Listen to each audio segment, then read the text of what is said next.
المفاجأة هتكون بعد كلمة توجذر. احنا مع دكتور وسيم السيسي زي ما قلت لكم في المتحف المصري.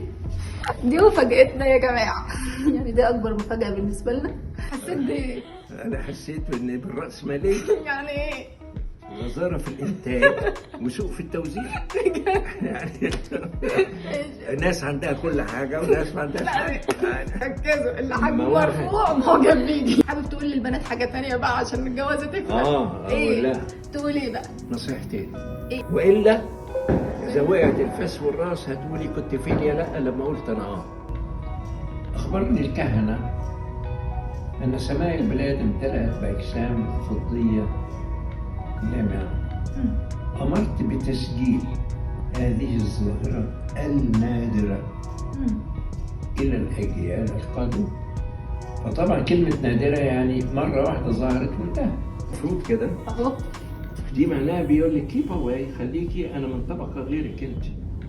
في أحد الزعماء عندنا معروفين كان يعمل الحكاية دي، ما يسلم إيده مفروضة كده.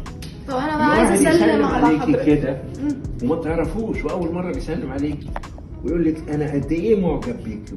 دي بيسموها بوليتيشن شيك، يعني سلام السياسي عشان ياخد صوتك في الانتخابات القادمة. عايزة بقى أسلم على حضرتك سلام غالي بقى.